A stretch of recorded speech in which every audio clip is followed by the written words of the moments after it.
Alors oui, je viens témoigner devant vous. Je découvre en fait vraiment le monde chrétien. Moi, j'ai grandi dans la religion et la culture musulmane.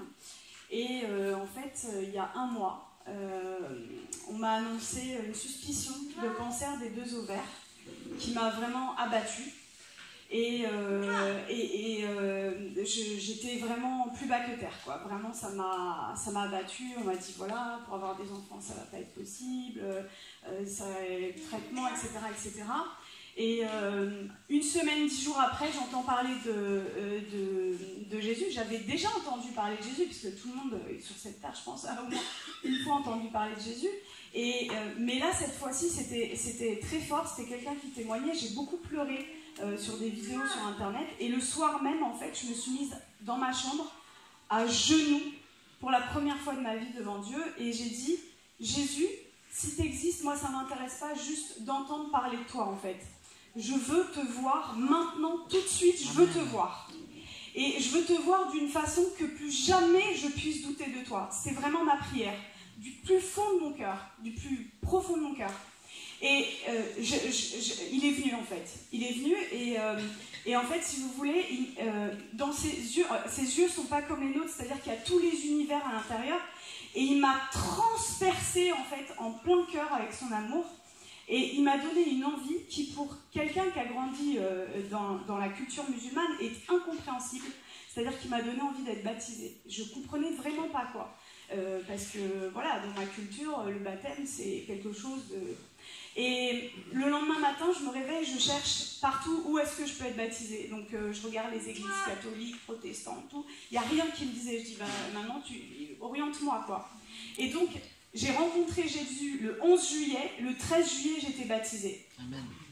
Et le soir même, je me retrouve dans ma chambre, et en fait, juste pour vous dire, j'avais des douleurs depuis 4 ans, tous les jours.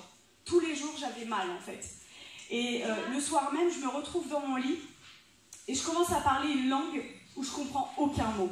Et chez les musulmans, tout ça n'existe pas. Donc, j'avais jamais entendu parler du parler en langue, etc. Et j'ai parlé pendant 3/4 d'heure, 1 heure, une langue que je ne comprenais rien du tout. Et à la fin, ça s'est arrêté. Et là, mes douleurs, pour la première fois depuis 4 ans, disparues. Plus de douleurs. Là, je dis, ok, je suis guérie, je dois aller voir mon gynéco. Mardi 17 juillet, c'est-à-dire il y a 2-3 semaines, quoi. Je vais voir mon gynéco. Et il me dit, vous avez fait votre IRM, les marqueurs tumoraux, Et il me dit, alors c'est pas un cancer malin, mais c'est une maladie d'un stade très très sévère. On va opérer, etc. Et là, je le regarde et je lui dis, vous savez pas ce que je vais vous dire, mais je suis guérie. Je lui ai pas dit, je pense être guérie, je lui ai dit, je suis guérie. Et il a rigolé un petit peu, il m'a dit, parce que le déni de la maladie existe en médecine, quoi, chez beaucoup de monde. Et il m'a dit, allez, on va faire l'examen. Et donc, mardi 17 juillet, il me fait l'examen, il n'y avait plus rien en fait. Et sur mon ovaire droit, il y avait 2 images. Donc, il arrive sur l'ovaire droit avec la sonde et il me dit, ah, il y a 2 images. Et il me dit, ah, mais attendez, ce sont les follicules de maturation. Les follicules de maturation dans les ovaires, c'est ce qui donne les ovules en fait, pour la reproduction. Et moi, j'en avais plus. Et là, il retire la sonde, il me dit, allez, vous allez m'expliquer ce qui s'est passé. Je lui raconte que j'ai rencontré Jésus, etc. Et il me dit, bon, écoutez, parce que je suis médecin juste à côté de chez lui, dans le cabinet. Il me dit, bon, moi je vous crois parce que je suis juif, mais gardez ça pour vous. Et j'ai rigolé, je lui ai dit, je veux que le monde entier sache que Jésus est vivant. Je veux que le monde entier sache. Et comme disait André, je suis médecin psychiatre et addictologue, donc je m'occupe des gens qui vont pas bien, quoi. Et ma pratique, en fait, c'est pas qu'elle a changé, elle a été bouleversée. Au cabinet, et en fait, il se passe des délivrances, des guérisons, mais incroyables. C'est-à-dire qu'avant, je pratiquais mon métier, je consolais les gens, je prescrivais des traitements, etc. Et je renie pas du tout, j'ai fait 13 ans d'études, je renie pas du tout ça. Mais aujourd'hui, j'ai une clé, en fait, et je vois des délivrances, mais j'aurais même pas pensé possible, en fait. Le Seigneur, en fait, à la fin de mes études, moi, j'ai dit, je veux plus travailler à l'hôpital, c'est cabinet seulement. Et le Seigneur, là, depuis que j'ai été baptisée, m'a ramenée à l'hôpital.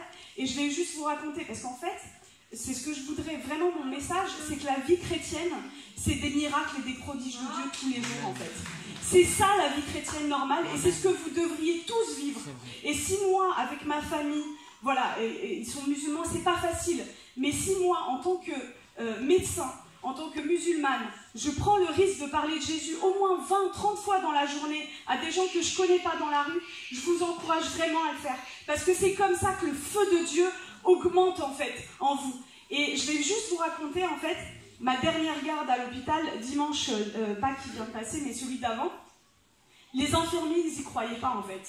C'est-à-dire qu'on a passé une nuit blanche et il y a eu miracle sur miracle, sur miracle, sur miracle. Et je vous raconte juste un des cas, parce qu'il faut bien que je choisisse, une jeune femme, 2e année de droit, qui arrive amenée par ses parents, en fait, mutique. Ça fait une semaine, elle n'a pas dit un mot, mutisme. Et l'infirmier vient me voir, on a passé une nuit difficile, parce qu'il y a eu beaucoup de cas, et il vient et me dit, bon, bah, tu vas voir, ça va être hyper facile, je viens de passer 1 heure avec elle, elle m'a pas sorti un mot. Et moi, dans mon cœur, je dis, mais c'est pas le projet de Jésus.